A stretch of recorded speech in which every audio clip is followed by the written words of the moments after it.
I'm David Wallace-Wells. I'm the author of The Uninhabitable Earth, which is an effort to pull back from the daily news about climate and take a big picture stock of the situation. And that big picture is really quite bleak.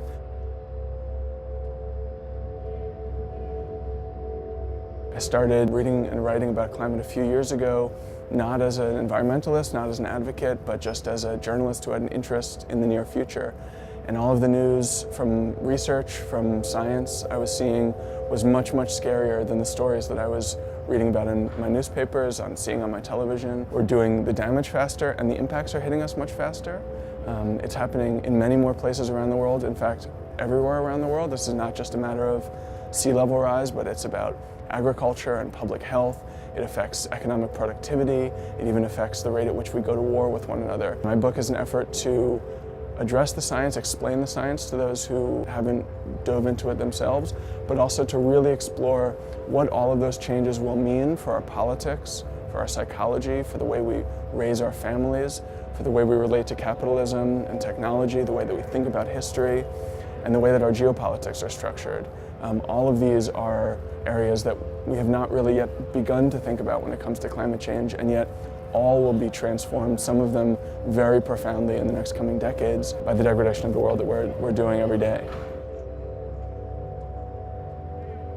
The part of my book that deals with science is organized into 12 chapters, each of which is around a discrete threat, so food security. If we get to 4 or 5 degrees of warming by the end of the century, our agricultural yields may be half as strong as they are today, and we may have as many as twice as many people to feed. The best economic research suggests that we could have as much as 1/3 less economic activity as we would without climate change by the end of the century.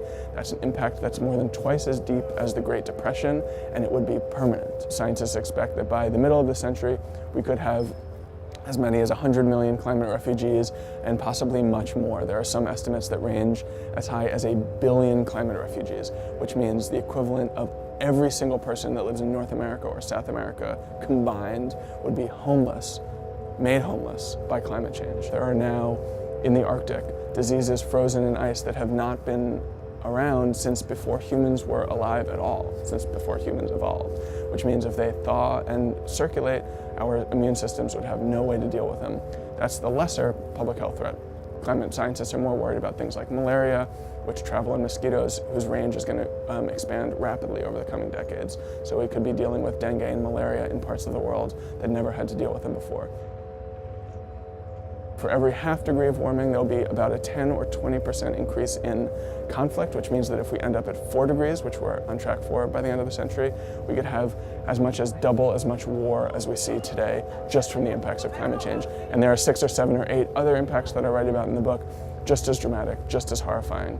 None of us are safe from climate change. All of us will be affected in the coming decades, and many of us in some very, very scary and dramatic ways.